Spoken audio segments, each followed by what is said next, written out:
Now, we all do photography for different reasons, whether this is for artistic expression, relaxation, experimentation, or just a form of escapism from the stresses of life. I shoot landscapes for work, but also to relax. So it's really important for me to separate the two. It's a bit like a busman's holiday. And when I'm shooting for myself, I just need to relax and have some fun. You took how long, sorry? 5 minutes. I took 5 minutes as well, but I had to put my finger on the my intervalometer. No, well, it's playing up, so right. My arm was getting so I had to stop at 5. I'm just going to try 6. Oh, nice. I haven't started it yet. I'm about to. The lights change, but the colours coming. Well, the colour's coming up high here.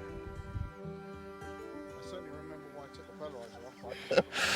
So I'm down on the banks of Lake Tarawera tonight, and I'm joined by my good friend Jason Byrne, who's actually a rally photographer, professional rally photographer, and highly regarded and really good at his stuff. His stuff's just stunning.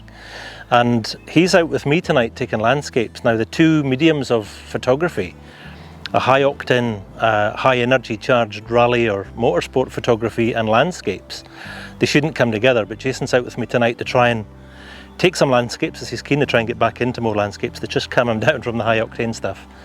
But also he's trying to get into medium format photography, which is why we're down here tonight. It's a beautiful night. We're about 25 minutes away from sunset, I think, tonight, and it's going to set down just over here behind the hills. So we can probably see bleached out in the background Lake Tarawera, Mount Tarawera, lake's behind us, Mount Tarawera, which exploded with a massive eruption in 1886, I think it was.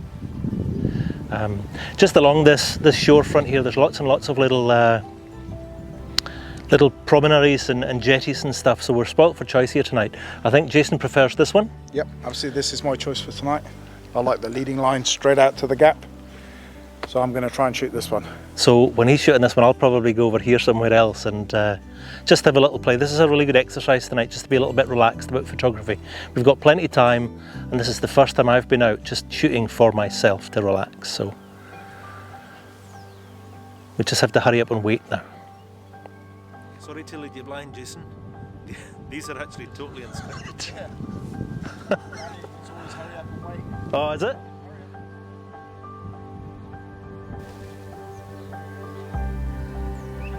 You going in? Well, somebody's going to have to go in for it. Oh, no way. You could get your mate over there to get it for you.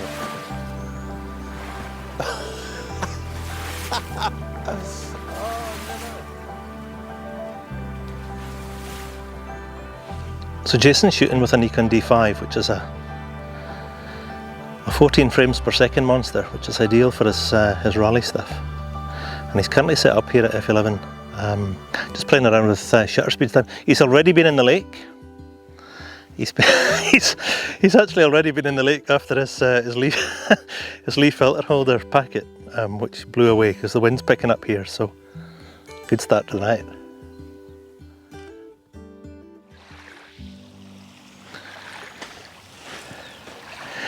So I've left Jason away up beyond the far green shed, taking his shot, and I'm just going to set up this one here. So this is the new wharf, so it's got fresh timber on it, and I'm going to try and get quite close into the waistline of the wharf here, and trying to take a photograph with that end grain of the timbers separating the shot.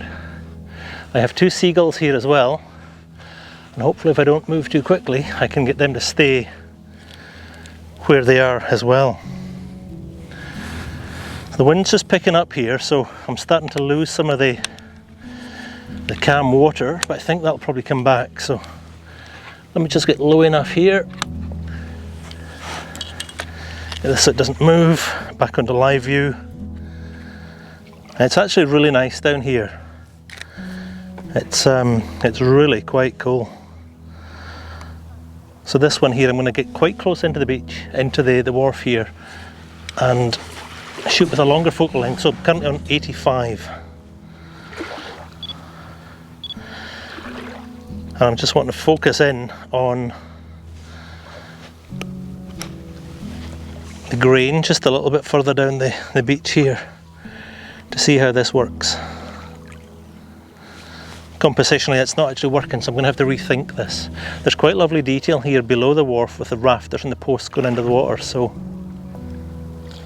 I'll maybe move further back. We do have some mottled light still in the mountain, which I'll maybe try and take advantage of here. So come down quite low. Yeah, this is really quite tough because the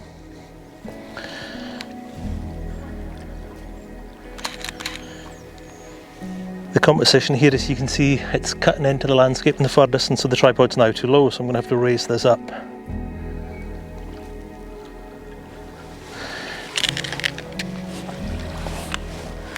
Trial and error.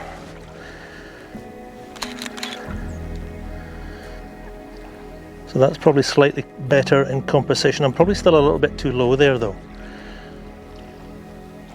And it's clearly overexposed, so I'm going to raise it up a little bit more and take a more conventional shot, just looking out through here. Move slowly so the seagulls stay where they are. 30 seconds later I should be okay. I'm not going to be able to move the clouds in the far distance because it's just too far away and they don't move, so. Taking photographs for yourself shouldn't be this stressful, should it? Now the clouds in the far distance do of course move, but they're so far away you just don't see it. Actually having a disaster. The batteries on the remote control have gone flat, so I'm having to stand with my finger now on the shutter for 2 minutes. Don't know how this is going to work. Jason and I had a drone each tonight to take some lovely B-roll, but we didn't forget one drone, we forgot them both. So we got down here and had lost batteries, and Jason ended up in the lake looking after his, looking for his Lee filter holder, which blew away and floated in the lake. Fortunately it wasn't too deep. That's just coming up to 1 minute.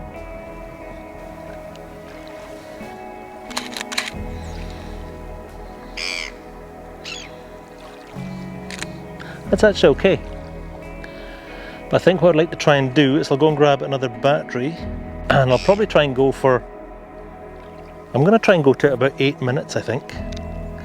So I'll go up to F18 and I'll go 8 minutes with my finger on the shutter. This is really bad.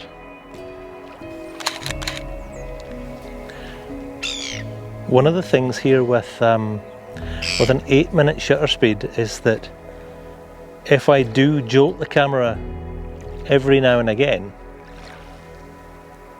the fraction of a second that it does that, you shouldn't probably see it because the dominant, as long as it settles back to the original position, the dominant placement of the image on the sensor should override any movement. Even if we were to move this for a minute, over 8-minute exposure, it won't be as sharp as being perfectly still, but it won't be as bad as if it were half a second and you moved it for a quarter of a second. So these really long exposures can be actually quite forgiving. That's probably what I'm trying to say. There's actually no substitute though for keeping the camera still.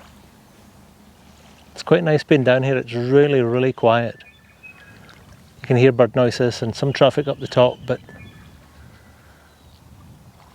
this is what I've missed. I've missed coming down here taking photographs for myself. And taking photographs for yourself is actually really, really important to do. And compositionally, it doesn't matter if it's not right. Technically, it doesn't matter if it's not right, as long as you like it and it's caused you to push the shutter. That's all you need it to do for you. There's no clients paying for it, it's just for you and your satisfaction and your relaxations.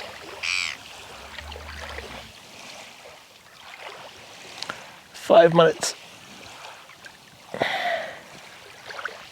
My arm is dead. Must remember batteries, must remember batteries. What I'll find here is I've got the polarization on this turned so that it's more reflective rather than trying to look through the water, because in a really long exposure you can't really look through the water anyway because there's too much movement. And I always use the polarizer here to reflect the light off the surface to make it look more high key.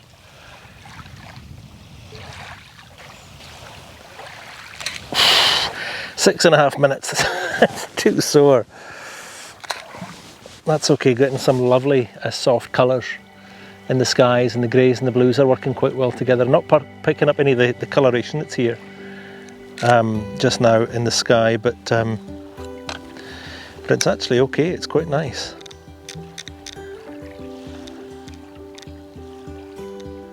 What I'm going to do though, is I'm just going to change my focal length.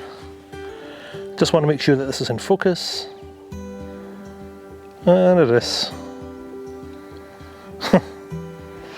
There we are.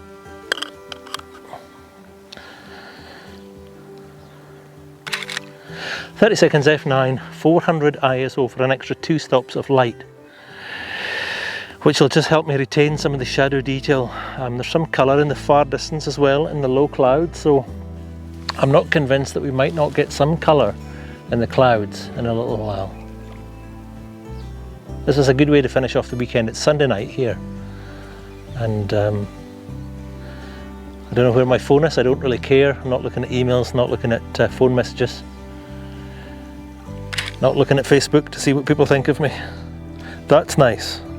That's actually really nice. So I'm just going to take a little overlap here. I'll not do quite 50% overlap.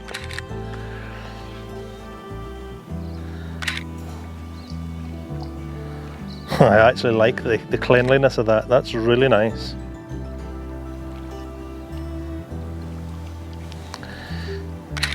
I'll maybe just keep on going.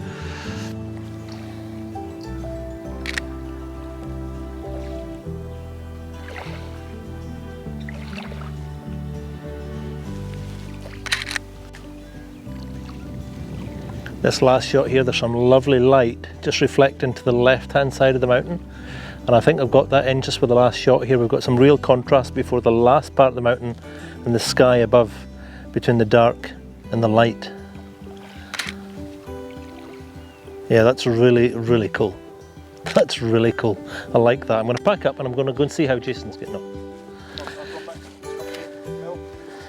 You going back to 28 again? Yeah, on the wide angle lens though, but rather than changing lenses, I'm back at around 28. But look, there's lovely reflections there. Yeah. You know what I mean? That's what I was hoping for when I was in the long, there was a really nice bit of reflection. Yeah.